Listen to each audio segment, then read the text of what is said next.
Good morning student, welcome to my channel HS academy Hindi online platform. और बच्चों कैसे हैं सब, कैसे चल रही है आपकी पढ़ाई। उम्मीद करती हूँ कि सब अच्छे से हैं और पढ़ाई भी पूरे मन से और ज़ोर शोर से कर रहे हैं। तो चलिए हम लोग आज का क्लास स्टार्ट करते हैं। हम लोग इस समय क्षितिज काव्यखंड का चैप्टर 2 राम लक्ष्मण परशुराम संवाद के पदों के भावार्थ को देख रहे थे, जिसमें से कुछ पदों का भावार्थ और उससे संबंधित जितने सारे क्वेश्चन छोटे छोटे आपके एग्ज़ाम में आ सकते हैं उन सभी का अध्यापन कार्य हो चुका है। तो आज हम लोग जो बचे हुए पद हैं उनके अर्थ को देखेंगे। तो चलिए स्टार्ट करते हैं। तुम तो काल हाँक जनु लावा, बार बार मोहि लागी बुलावा। सुनत लखन के वचन कठोरा, परसु सुधारि धरहु कर घोरा। अब जनि दय दोषु मोहि लोगु, कटुवादी बालकु बद जोगु। बाल बिलो की बहुत में बाचा, अब एहु मर निहार बा साचा। देखिए, जब परशुराम जी बार बार लक्ष्मण जी से कहते हैं कि अब तुम मृत्यु के समीप आ गए हो, मृत्यु तुम्हारे समीप खड़ा है, फिर भी अपने माता पिता के बारे में नहीं सोच रहे हो। तो कई बार इस तरह से वो कहते हैं कि तुम काल के समीप आ गए हो, अब तुम्हारा वध हो जाएगा, हत्या हो जाएगा। तो इन्हीं सारी चीज़ों का उत्तर देते हुए लक्ष्मण जी कहते हैं कि तुम तो काल हाँक जनु लावा। कालु का अर्थ होता है मृत्यु। कालु मीन्स क्या हो गया, मृत्यु। और हाँकु का अर्थ होता है पुकारना। हाँक मीन्स पुकारना। तो तुम तो कालु हाँक जनु लावा। हे मुनिवर, आप तो जैसे, जनु मतलब जैसे, मृत्यु को पुकार करके बार बार मोहि लागी बुलावा, बार बार केवल मेरे लिए ही बुला रहे हैं। हे मुनिवर, हे ऋषिवर, हे परशुराम जी, आप मृत्यु को बार बार इस तरह से पुकार रहे हैं जैसे उसे किसके लिए बुला रहे हैं, केवल मोहि लागी, मेरे लिए ही बार बार उसे बुला रहे हैं। वह केवल मेरे लिए ही आने वाला है। क्लियर? किसको बुला रहे हैं आप? मृत्यु को बुला रहे हैं। किसके लिए बुला रहे हैं? मेरे लिए बुला रहे हैं। तो सुनत लखन के वचन कठोरा, जब इतने कठोर वचनों का, इतने कर्कश वचनों का प्रयोग करते हैं कौन? लखन यानी लक्ष्मण जी। तो उनके वचन कठोरा, उनके कठोर वचनों को सुनत मीन्स सुन करके, परसु सुधारी धरेहु कर घोरा। कर का अर्थ हाथ होता है। सबसे पहले शब्दार्थ ही देख लीजिए। कर मीन्स क्या होता है? हाथ होता है। ठीक है। तो परसु सुधारी धरेहु कर घोरा। परशुराम जी अपने हाथों में अपने फरसे को, सुधारी मीन्स संभाल करके, घोरा मतलब पूरी दृढ़ता से, धरेहु मतलब क्या होता है? पकड़ लेते हैं। जब लक्ष्मण ने ये कहा कि हे मुनिवर, आप जैसे मृत्यु को पुकार करके केवल मोहि लागी, मेरे लिए ही बार बार बुला रहे हैं, तो उनके इस वचन कठोरा यानी कठोर वचनों को सुनकर परशुराम जी अपने हाथों में, कर मीन्स क्या हो गया? हाथ। कर मीन्स हाथ। अपने हाथों में अपने फरसे को संभाल करके दृढ़ता के साथ पकड़ लेते हैं। अब जनि दय दोषु मोहि लोगु, और कहते हैं कि अब मुझे कोई भी, मोहि मतलब मुझे, लोगु मतलब कोई लोग, अब कोई लोग मुझे दोष नहीं देगा। कटुवादी बालकु बधु जोगी। कटुवादी यानी कठोर वचन बोलने वाला, कड़वा वचन बोलने वाला यह बालक, बालक को मतलब यह बालक, बधजोगु मतलब, बधजोगु मीन्स क्या हो जाएगा? हत्या करने के योग्य ही है, वध करने के योग्य ही है। यह जो कटुवादी बालक है, यह किसके योग्य है? हत्या करने के योग्य है। कटुवादी का प्रयोग किसके लिए किया गया? लक्ष्मण के लिए किया गया। किसने किया? परशुराम ने। लक्ष्मण के लिए परशुराम ने क्या कहा? तो यह कहा कि यह जो कटुवादी बालक है वह किस लिए के लिए है? हत्या करने के ही योग्य है, वध करने के ही योग्य है। बाल विलोक की बहुत में वाचा। बाल मतलब बच्चा समझ करके, बालक समझ करके, बिलो की मतलब समझ करके, देख करके, बहुत में बाँचा, बचाया, बाँचा मीन्स बचाना। तो बच्चा समझ करके, बालक समझ करके मैंने अब तक इसे बहुत बचा लिया। अब यह मर निहार वहाँ साँचा, और मैं सत्य कहता हूँ, साँचा मीन्स सत्य कहता हूँ कि अब यह मतलब अब यह बालक मर निहार यानी केवल मारा जाएगा, मेरे हाथों से क्या हो जाएगा, मारा जाएगा। क्लियर हुआ? फिर से देख लीजिए। तुम तो कालो हाँ को जनु लावगा, बार बार मोहि लागी बुलावा। तुम तो जैसे मृत्यु को मेरे लिए ही पुकार करके बार बार बुला रहे हो। कौन बुला रहे हैं? परशुराम जी बुला रहे हैं। किसे बुला रहे हैं? मृत्यु को बुला रहे हैं। सुनत लखन के वचन कठोरा, लखन के कठोर वचनों को सुनकर परशु सुधारि धरेहु कर घोरा। परशुराम जी कर में हाथ, अपने हाथों में अपने फरसे को संभाल करके पकड़ लेते हैं। अब जय जन दय दोषो मोहि लोगु, अब मुझे यहाँ बैठे हुए लोग कोई दोष नहीं देंगे। कटुवादी बालक बद जोगु, कटु वचन बोलने वाला, कड़वा वचन बोलने वाला, कठोर वचन बोलने वाला यह बालक बद जोगु, बद के योग्य है, हत्या के योग्य है। बाल बिलोक की बहुत में बाँचा, बालक समझकर मैंने इसे बहुत बचाया। अब यह मर निहार भा साचा, सत्य कहता हूँ अब यह केवल मारने के योग्य ही है, अर्थात यह मेरे हाथों से क्या होगा, मारा जाएगा।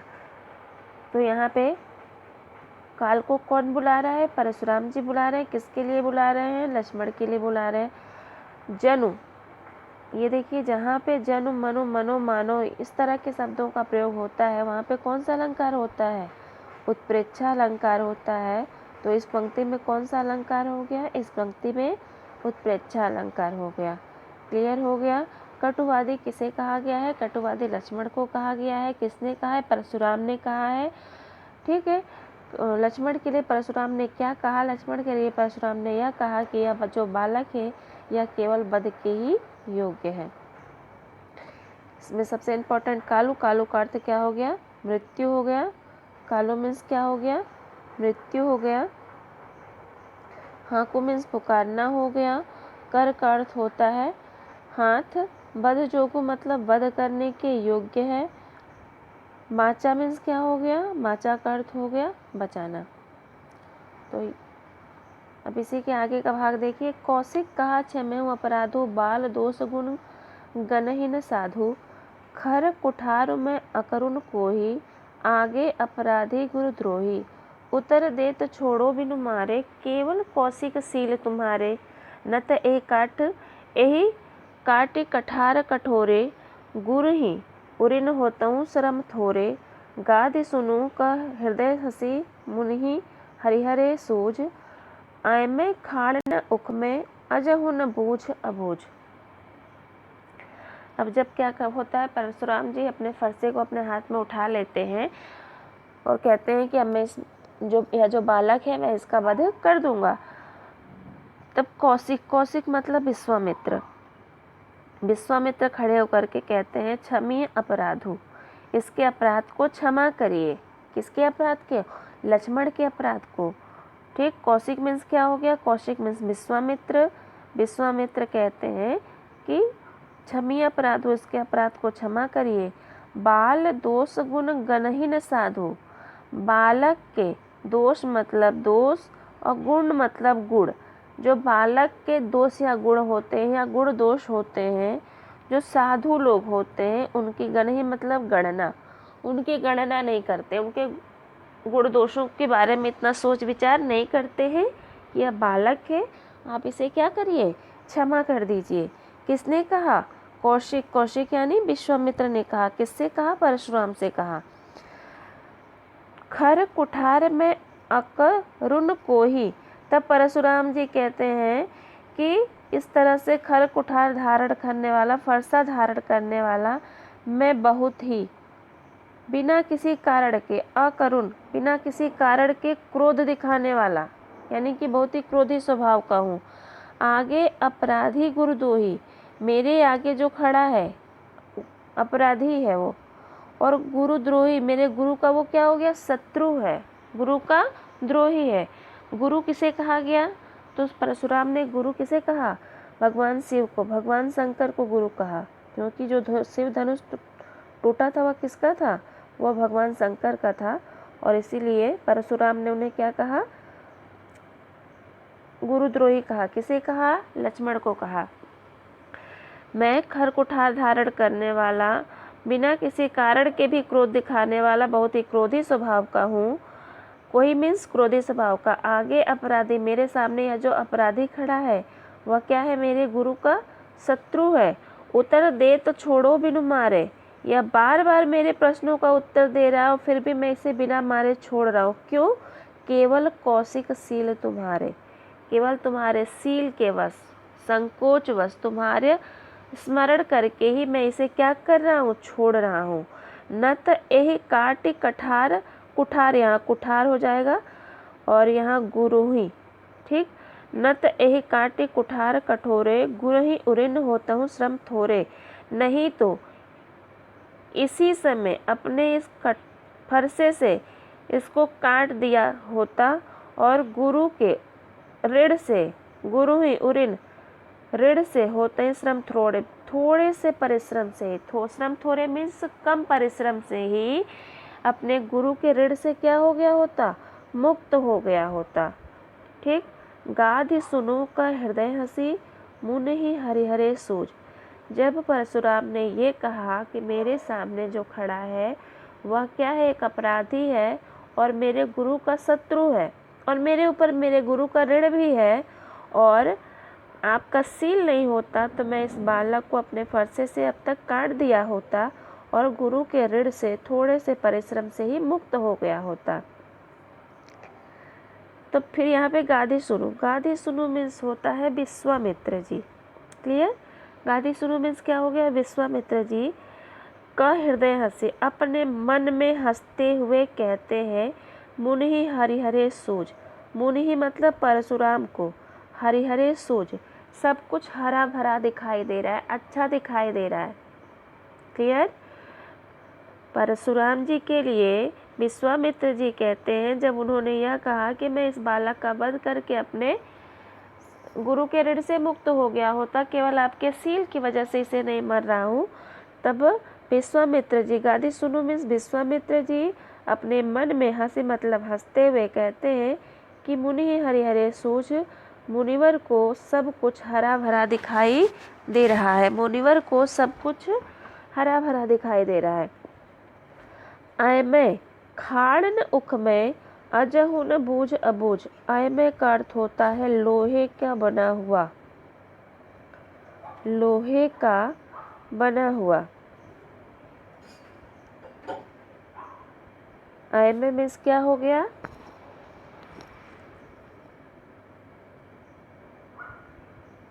लोहे का बना हुआ,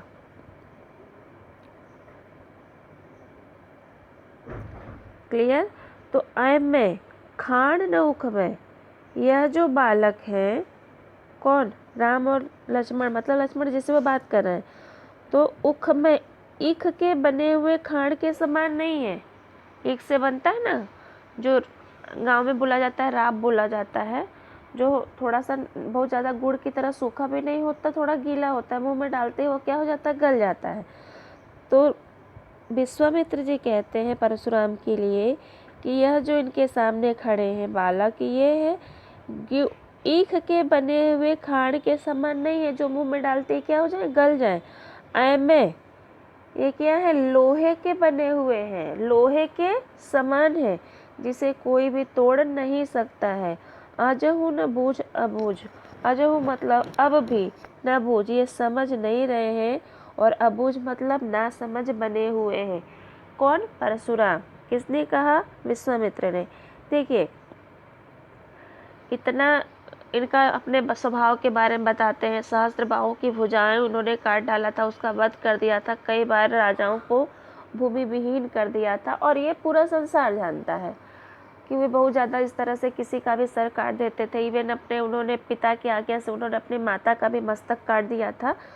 तो इस तरह से इनके बारे में सबको पता है, और उसके बाद भी, इतना कुछ जानने के बाद भी अगर जो बालक है इनसे डर नहीं रहा है, बिल्कुल नहीं डर रहा है, तो इसी वजह से यहाँ पे ये जो विश्वामित्र जी कहते हैं मन में हंसते हुए कि मैं इसका जब सर काट दूंगा, कहते हैं कि मैं अपने इसका सर काट के अपने गुरु के ऋण से मुक्त हो जाऊंगा, तो उसी पे अपने मन में हंसते हुए कहते हैं कि परशुराम जी को सब कुछ हरा भरा दिखाई दे रहा, सब कुछ अच्छा दिखाई दे रहा, यानी कि उन्हें अपने आगे कुछ भी दिखाई नहीं दे रहा है।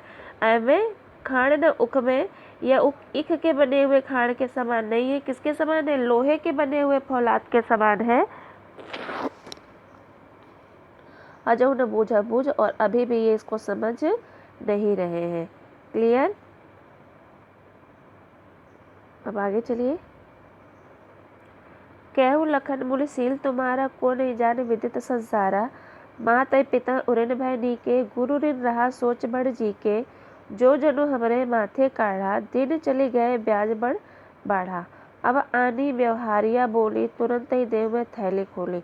देखिए, व्यवहारिया का मतलब होता है हिसाब किताब लगाने वाला। ठीक है, व्यवहारिया मीन्स हिसाब किताब लगाने वाला। विदित संसारा मतलब संसार जानता है। जब परशुराम ने यह कहा कि केवल आपके सील की वजह से, हे विश्वामित्र, केवल आपके सील की वजह से मैं इस बालक का वध नहीं कर रहा हूँ, तब लक्ष्मण जी फिर से परशुराम की तरफ व्यंग करते हुए कहे, लखन मुनि सील तुम्हारा। लखन जी क्या कहते हैं? लक्ष्मण जी क्या कहते हैं? मुनि शील तुम्हारा, आपके अंदर कितना सील है। को नहीं जाने विदित संसार, इस संसार का ऐसा कौन सा व्यक्ति है जो नहीं जानता है कि आपके अंदर कितना सील भरा हुआ है। अर्थात क्या है कि आपके अंदर बिल्कुल सील नहीं है। सीलवान जो व्यक्ति होता है वो इस तरह से किसी का भी सर नहीं काट सकता है। तो इसीलिए इन्होंने यहाँ पे फिर से मैं कहा कि विदित संसारा, को नहीं जाने विदित संसार है। इस संसार में ऐसा कौन नहीं जानता, कौन ऐसा है जो नहीं जानता कि आपके अंदर कितना सील भरा हुआ है। अर्थात आपके अंदर बिल्कुल सील नहीं है। माता ही पिता ही ऋण भय नीके, माता पिता के ऋण से आप मुक्त हो चुके हैं। गुरु ऋण रहा सोच बढ़ जी के, और गुरु का ऋण आपके ऊपर अभी तक भी पड़ा हुआ है, जिसके बारे में आप इतना सोच विचार कर रहे हैं। सो जनु हमरे माथे काढ़ा, और आपके ऊपर यह जो गुरु का ऋण है, सो जनु, सो मतलब वह, उसे, जनु मतलब जैसे, हमरे माथे काढ़ा, आप मेरे ऊपर मढ़ना चाहते हैं, हमारे माथे पर मढ़ना चाहते हैं, हमारे ऊपर थोपना चाहते हैं। दिन चली गए ब्याज बढ़ बाढ़ा। अब वह जो गुरु का ऋण है आपने बहुत दिनों से लिया हुआ है, गुरु का जो कर्ज है आपके ऊपर बहुत दिनों का है, तो उसका ब्याज भी बढ़ गया होगा बहुत ज़्यादा। अब आनिए व्यवहारिया बोले। अब किसी व्यवहारिया मतलब अभी हमने बताया हिसाब किताब करने वाला, किसी हिसाब किताब करने वालों को आनिए का मतलब बुलाइए। तुरंत देव में थैली खोली और वह हिसाब किताब करके बता दे कि आपने जितना ऋण लिया है और उसका कितना ब्याज हुआ है, तो सारा जोड़ करके अगर वह मुझे बता देगा तो मैं अपना थैली खोल करके तुरंत ही आपके ऋण को क्या कर दूंगा? चुका दूंगा, पूरा कर दूंगा। यानी पूरा का पूरा पंक्ति क्या है? व्यंग से भरा हुआ है। सो जनु हमरे माथा काढ़ा, इस पंक्ति में भी कौन सा अलंकार हो गया? उत्प्रेक्षा अलंकार हो गया। किसे बुलाने के लिए कह रहे हैं? गुरु के ऋण का हिसाब किताब करने के लिए, तो किसी हिसाब किताब करने वाले व्यक्ति को। ठीक, परशुराम के ऊपर किसका ऋण शेष रह गया है? गुरु का ऋण शेष रह गया है। संसार क्या जानता है? या संसार जानता है कि परशुराम के अंदर कितना सील भरा हुआ है, अर्थात उनके अंदर बिल्कुल सील नहीं है। चलिए अब आगे देख लेते हैं। सुनि कटु वचन कुठार सुधारा, हाय हाय सब सभा पुकारा। यानी जब लक्ष्मण अब बहुत ज़्यादा कठोर वचनों का प्रयोग करने लगते हैं तो परशुराम पूरी तरह से फरसा उठा लेते हैं लक्ष्मण को मारने के लिए। तो पूरी सभा हाय हाय का पुकार करने लगती है, अर्थात पूरी सभा स्तब्ध हो जाती है, पूरी सभा एकदम पुकारने लगती है कि कहीं इस बालक का वध न हो जाए। भृगुवर परसु दिखा बहु मोही, फिर भी लक्ष्मण, पूरी सभा जब भी पुकारने लगती है कि कहीं इस बालक का वध न हो जाए, सारी सभा हाय हाय का पुकार करने लगती है, उसके बाद भी लक्ष्मण जी कहते हैं भृगुवर परसु दिखा बहु मोही। हे परशुराम जी, भृगुवर किसे कहा गया? परशुराम को। भृगुवर परशु, आपने अपने फरसे को बहु मतलब बहुत बार मुझे दिखाया। अब तक आपने अपने फरसे को मुझे बहुत बार दिखाया। विप्र विचारी बचो नृपद्रोही। अब यहाँ पे उन्होंने गुरुद्रोही कहा, किसने? परशुराम ने। किसे? लक्ष्मण को। यहाँ पे लक्ष्मण ने परशुराम को नृपद्रोही यानी राजा का शत्रु कहा। हे राजा का शत्रु, विप्र विचारी बचो यानी कि ब्राह्मण समझ करके मैं अब तक आपको बचा रहा हूँ। मिले न कबहू सुबट रण काढ़े। सुबट का मतलब होता है महान या पराक्रमी योद्धा। रण का अर्थ अभी बताया था हमने इससे पहले वाली पंक्ति में, तीसरी चौथी पंक्ति में है, जो चौथी पंक्ति में है। तो रण का अर्थ क्या हो गया? युद्ध हो गया। युद्ध भूमि में योद्धा क्या करता है? युद्ध भूमि में, बताया था हमने। तो वहाँ यहाँ भी उन्होंने कहा कि मिले न कबहू सुबट रण काढ़े, आपको युद्ध भूमि में कोई अभी तक पराक्रमी योद्धा, महान योद्धा मिला ही नहीं। द्विज देवता घरे के बाढ़े, आप केवल अपने घर के लिए ही, द्विज देवता यानी ब्राह्मण का पुत्र, आप केवल अपने घर के लिए सूरवीर हैं। युद्ध भूमि में अभी तक आपका किसी भी महान या पराक्रमी योद्धा से पाला नहीं पड़ा है, भेंट नहीं हुआ है, उससे मुलाकात नहीं हुआ है। एक चीज और जानिएगा, द्विज का एक अर्थ देवता भी होता है और एक अर्थ पक्षी भी होता है। द्विज मीन्स पक्षी भी होता है और द्विज मीन्स ब्राह्मण भी होता है। क्लियर?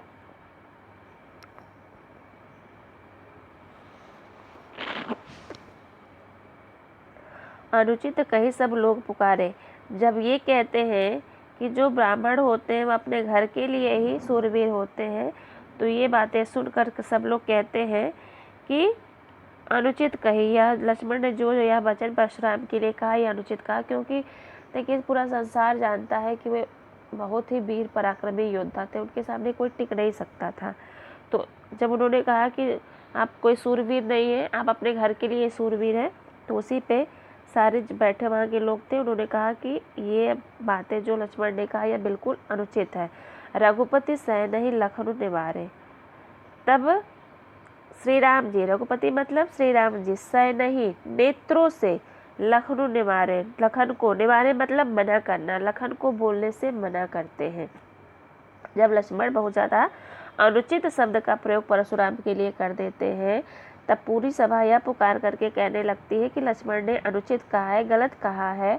तब रघुपति भी आगे बढ़ करके आते हैं और अपने नेत्रों से लक्ष्मण को बोलने के लिए मना करते हैं। क्लियर? लखन उतर आहुति सरिस, भृगुबर कोप कृशानु, पढ़त देख जल सब वचन, बोले रघुकुल भानु। लखन उतर यानी जो परशुराम का उत्तर कौन दे रहा था? लक्ष्मण। तो लखन उतर आहुति सरिस, लक्ष्मण के जो उत्तर थे वो किसके समान थे? आहुति सरिस मतलब समान, किसके समान? आहुति के समान। भृगुबर कोप कृशानु, भृगुबर मतलब परशुराम के, परशुराम का कोप मीन्स क्या हो गया? क्रोध। कृशानु, कृशानु का अर्थ होता है अग्नि, कृशानु मीन्स अग्नि। तो लक्ष्मण के जो उत्तर थे वो आहुति के समान थे, भृगुबर कोप कृशानु, और परशुराम का क्रोध अग्नि के समान था। गाँव घर में जो पूजा पाठ होता है तो हवन होता है, तो हवन में जब आग जलाई जाती है तो घी की आहुति दी जाती है ना, तो जैसे ही घी की आहुति दी जाती है तो वो अग्नि की जो लपटें होती हैं और क्या हो जाती है? बढ़ जाती हैं।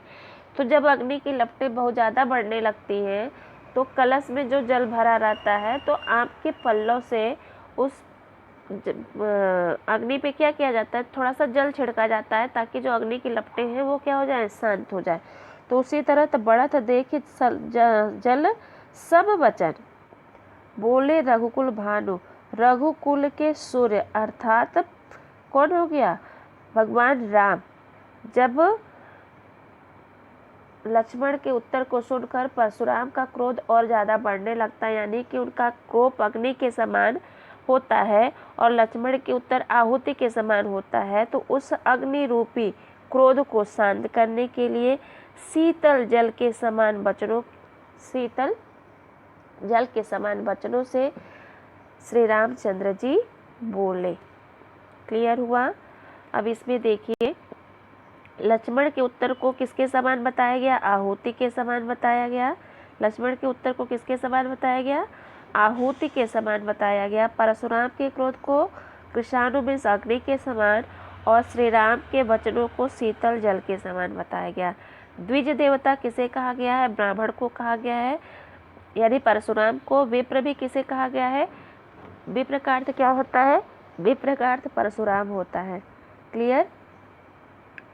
तो ये सारी की सारी चीज़ें, सारा का सारा पंक्ति अब आपको समझ में आ गया होगा।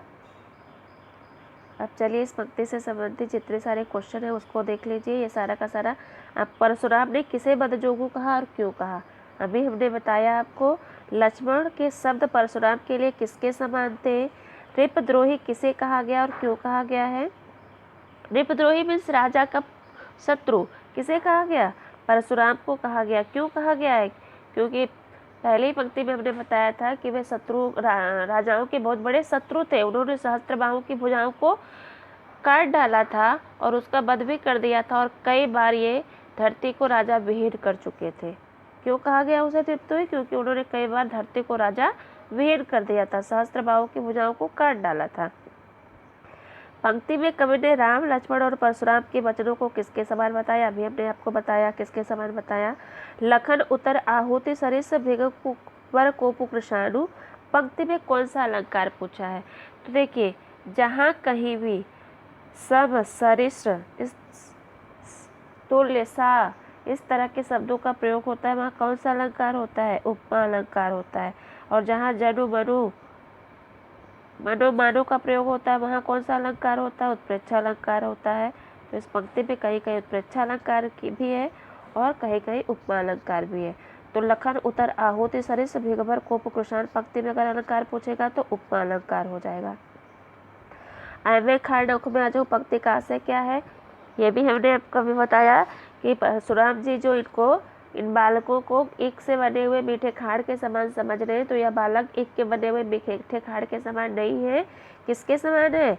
लोहे के बने हुए फौलाद के समान है, और ये अभी भी इसको समझ नहीं पा रहे हैं। क्लियर हुआ? तो ये सारे प्रश्न का उत्तर आपको करना है, और बाकी अगले क्लास में प्रश्नोत्तर के साथ मैं आपसे फिर मिलूंगी। तब तक के लिए जय हिंद, जय भारत।